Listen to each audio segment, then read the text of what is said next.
Hi everyone!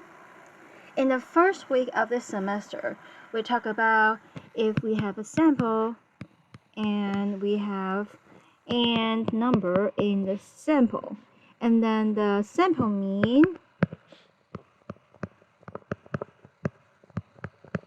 x bar equals 1 over n times sum of the xi, where I goes from 1 to n. So we added up all the numbers and then divided by n. So this is the sample mean.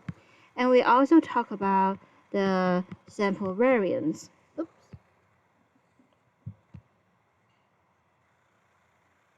Sample variance. S squared equals 1 over n minus 1 times sum I goes from 1 to n, and then we have xi minus x bar squared. So this is the sample mean and sample variance. Today we're going to talk about the population mean and the population variance of a probability distribution. Definition: the expectation or mean of a discrete random variable x is e of x equals sum where x is in the range of the random variable. And then we use the x value times the probability of x. Okay, so what is this? Okay, you can imagine if all outcomes are equally likely, then let's say there are n outcomes in the sample space. If all outcomes are equally likely, and then the probability of each outcome equals 1 over n. And then you realize this guy just equals 1 over n. So we can pull it outside of the sum, and then we just get the mean equals 1 over n, and then we have the sum of the x, where x is in the range of the random variable x. And this is exactly the sum of xi. Okay, and you see our population mean becomes the sample mean. Okay, so population mean is more general because we allow each outcomes they can have different probability. Okay, and sample mean is like a special case of the population mean where all the outcomes are equally likely. Okay, so we mark. We can also denote mu equals e of x, and we also call this weighted average. Okay, weighted because each outcomes might have different probability, so it's a weighted average. Let's do some example. Example 1. At a raffle, 2,000 tickets are sold at $5 each for 5 prizes: 2,000, 1,000, 500, 250, and 100. You buy 1 ticket. What is the expected value of your gain? Okay, expected value is the same as expectation and it's the same as mean. Okay, so step 1, define the discrete random variable x. So let's say x is the money we win. Okay, step 2, determine the possible values for the random variable x. Construct a probability distribution. So we want to draw a table. Here we have the x values and we have the PMF, P of x. Okay, what are the x values? The money we win. So if we don't win, we just get $0. And if we win, there are 5 prizes: 100, 250, 500, 1,000, and 2,000. Okay, so what is the PMF? Okay, there are 2,000 tickets and we have 5 prizes. So because the 2,000 tickets are equally likely, so that's why each prize is 1 over 2,000. Oops. Okay, and then this is also 1 over 2,000. This is 1 over 2,000. This is 1 over 2,000. This is 1 over 2,000. Okay, and then how many tickets left? Okay, so we have 2,000 tickets and we have 5 prizes. So there are 1,995 tickets with no prizes. Okay, so this is the probability distribution. We have the x values and the probability of each x value. Okay, and then what is the expected value? Well, E of x is the x value times the probability of x.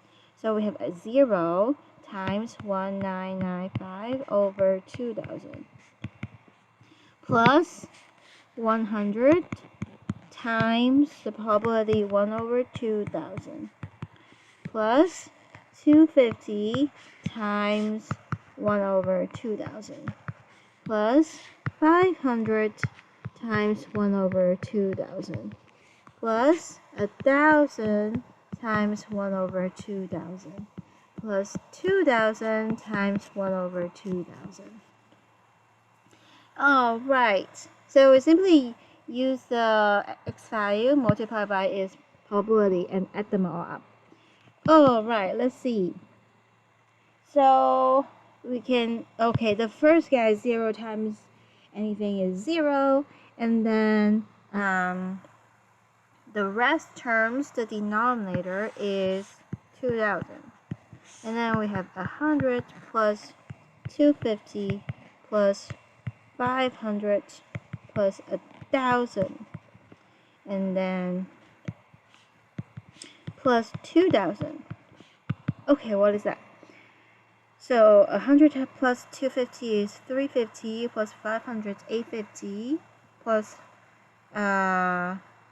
3,000, 3,850 over 2,000.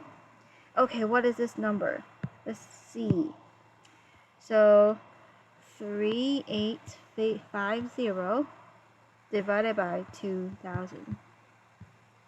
The answer is 1.925. So this is the expected value of the money we win, right? Okay, so expected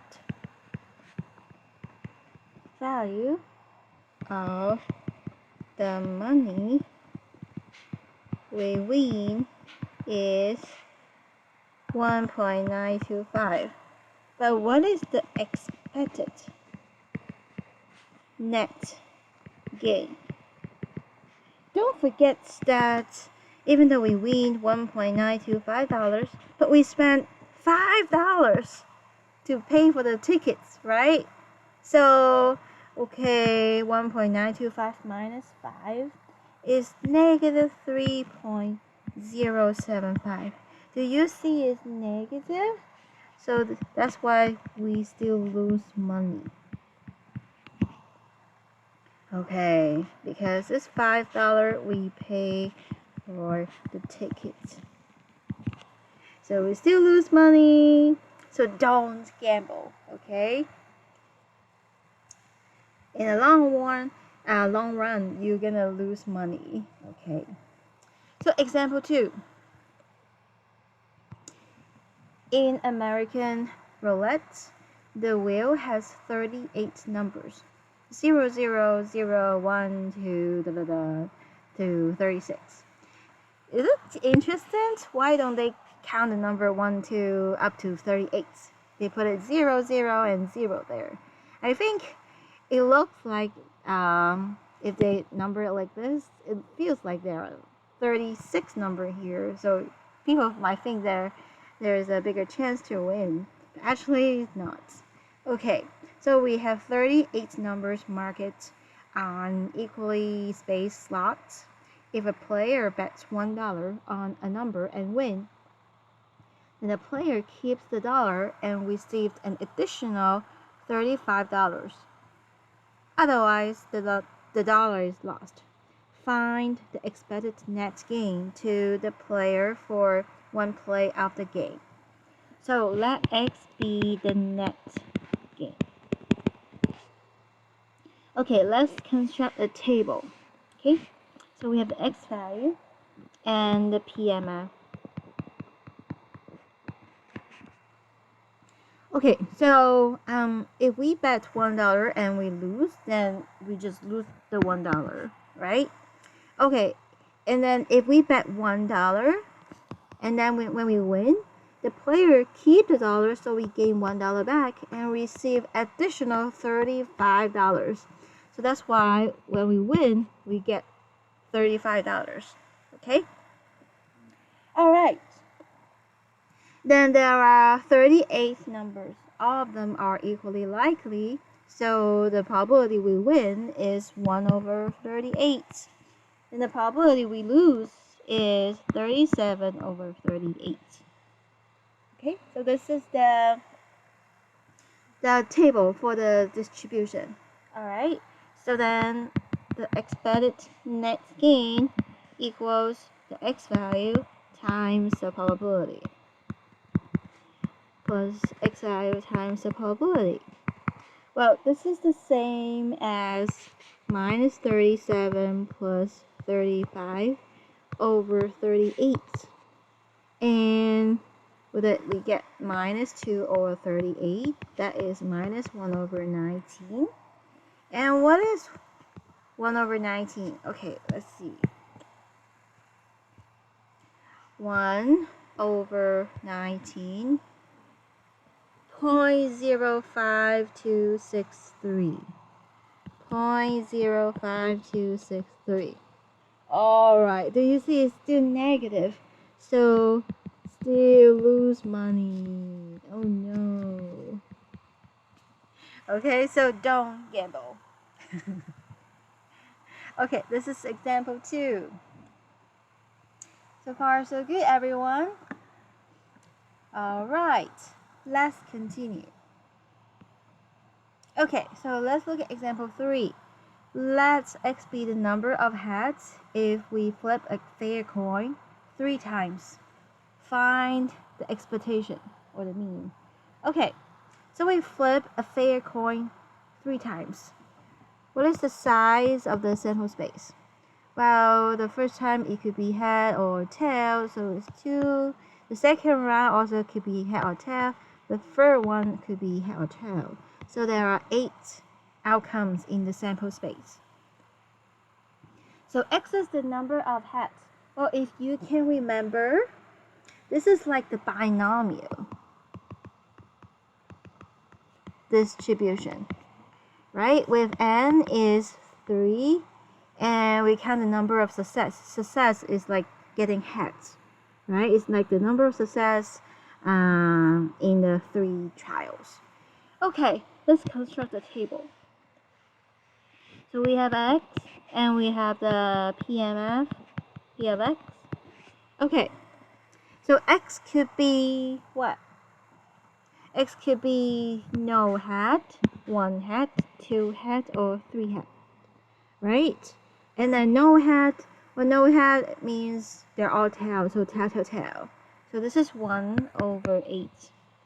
Okay, 1 head.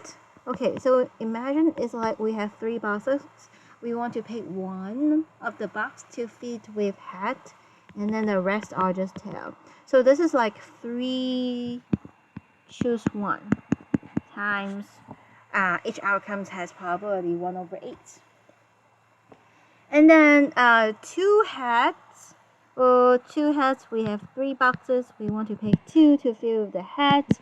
So that's why is 3 choose 2. And then all head, 3 heads. So just head. 1 outcome is like that. Okay, so this is actually 3 over 8. This is also 3 over 8. Right? 3 choose 2 is the same as 3 choose 1. Okay, remember that? N choose R is the same as N choose N minus R. Okay? And N choose 0 equals N choose N equals 1. N choose 1 equals N choose N minus 1 equals to N. Okay, so then the expectation, the mean, okay, we use 0 times 1 over 8 plus 1 times 3 over 8 plus 2 times 3 over 8 because 3 times 1 over 8. So we use the x values multiplied by the probability, right? And you can see the denominator are 8, so that the first term is 0. And then we have 3 plus 2 times 3 is 6. And then we have another 3, so we get 12 over 8, which is 3/2. So the mean, the population mean is 3/2. Okay? Lemma 1. So we have learned binomial distribution, geometric distribution, and hypergeometric distribution. Okay? So lemma 1. If x has the binomial distribution with the parameter n is the number of trials, p is the probability of success in each trial. And then the mean is n times p. In particular, if n equals 1, then x has the Bernoulli distribution, and then the mean is just p, okay, because n is 1, so 1 times p is p. And this is a proof. So we're not gonna go over the proof here, but if you're interested, you can read them, okay? And if you want to go over this with me, feel free to see me after class, okay? So, but now keep in mind, if x has a binomial distribution, then the mean equals n times p. Okay, now we continue with our example 3 and use this formula. Okay, what is the mean using this formula? Well, the mean is n times p, and n is 3. P is because the coin is fair. Probability of head is 1/2. Do you see? We also get 3/2. So this is the same. Okay, so from now on, if you see the random variable is has a binomial distribution, then you can just use this formula. You don't have to prove it. Okay, just simply use it. Lemma 2. If x has the geometric distribution, then the mean equals 1 over p. This is a proof. Also, we're not going to go over the proof here. Okay, but just keep in mind, if x is the random variable x has a geometric distribution, then the mean is 1 over p. And if x has the hypergeometric distribution, where capital N is the population size, the m is the number of success in the lot, okay, and the n is how many we pick from the lot, okay, the sample size. And then the mean is n times m over n. Okay, do you remember that the difference between binomial distribution and the hypergeometric distribution? The binomial distribution is like sampling with replacement, and then the hypergeometric distribution is like sampling without replacement. But when the population size is so big, we can use the binomial distribution to approximate the hypergeometric distribution. And remember what is p? So if we use the binomial distribution to approximate the hypergeometric distribution, then the p is the number of success over the total number, right? So that's why the mean of the binomial distribution is np, and p is m over n. So you can see they actually agree, right? So this is the formula of the mean for the hypergeometric distribution. And the proof is harder, okay? So we're not going to go over the proof. Okay. So if you're interested, please read through the proof, or you can also come to see me. I'm very happy to go over it with you. Okay? And you don't have to memorize the formula, because in the exams, I will give you the mean formula for different distributions. Okay? So you don't have to memorize the formula. You just need to know, okay, which distribution the problem is, and then use the correct formula to compute. Alright, now let's continue. let x equals s goes to r be a random variable, and let g r to r be a function. Then g of x is a random variable. Why is that? This is a composite function. So x goes from s to r, and g is maps r to r. Then the composite function g composite x goes from s to r. So this is a random variable. So this is g of x. And then when they add on, let's say w is in the sample space, and then it equals g of x of w. If x is discrete, then we have e of g of x, because this is a random variable we can talk about its mean, okay? It equals x in the range of the random variable g of x, and then we have x value times the probability of the random variable equals x. Now let's make a change of the variable. We let x be g of y. Well, then this guy equals x is g of y, so g of y in the range of g of x. And then we have x is g of y times probability g of x equals g of y. Just replace the small x with g of y.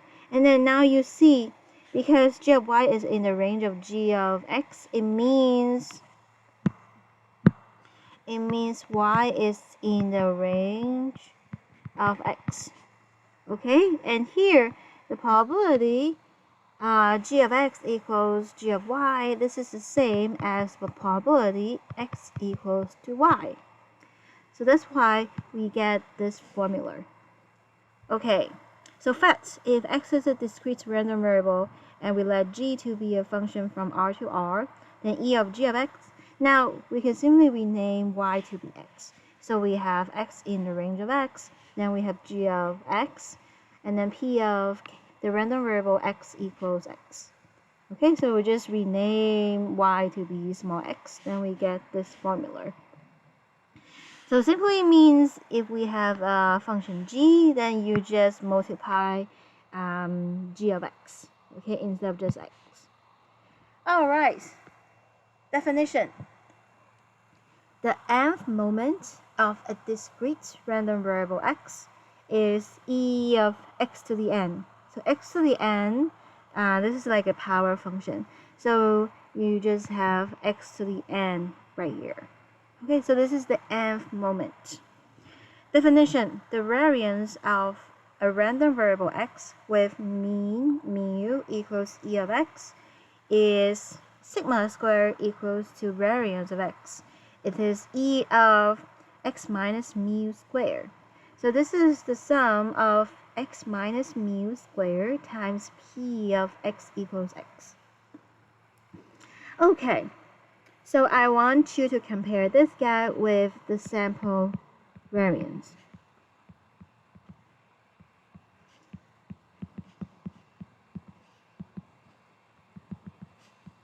So this is the sample variance.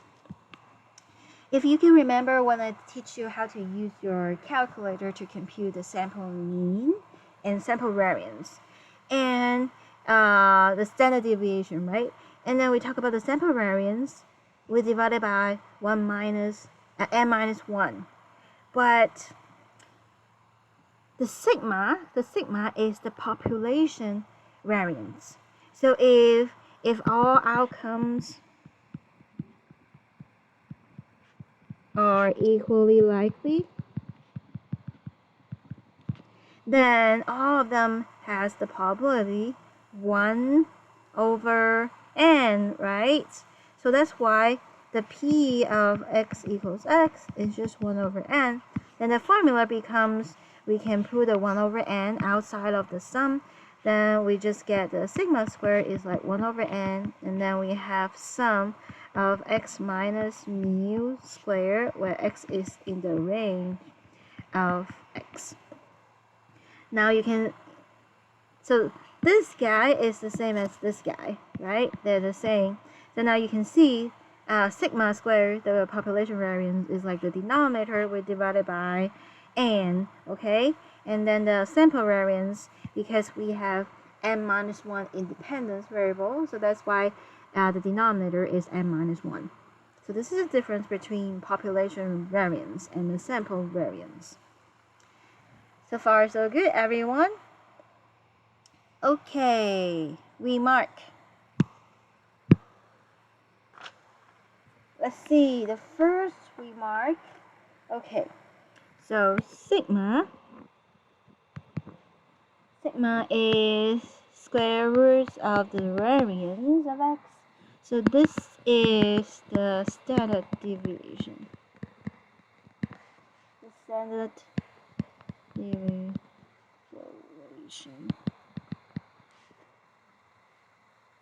of x. Okay, and then we denote as SD of x, standard deviation of x. And then second remark, so E of x is the sample mean. It is like the center of the probability mass of x.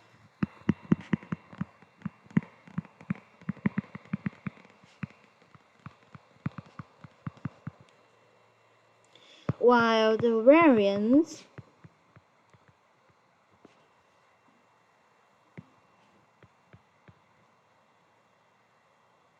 V of x, it measures the size of the fluctuation of x around the mean.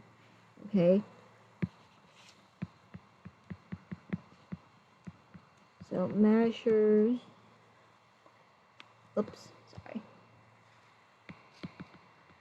the size of fluctuation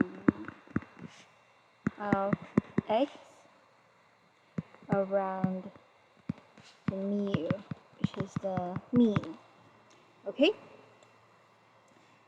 Alright. And then 3, okay, we could also use,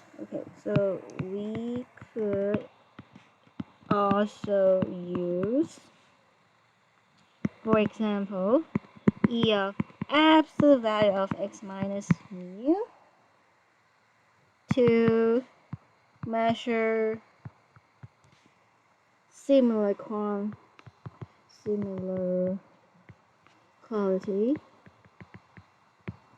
Okay, but there are good reasons to use the square instead of absolute value. There are good reasons to use the square to denote the variance. For example, what are the good reasons? For example, the x squared is easier to work with the absolute value because it can be differentiated. Okay, can be differentiated.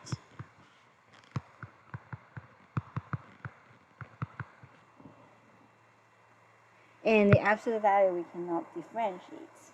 Okay, so this is one of the reasons. Alright, so let's continue in the next video.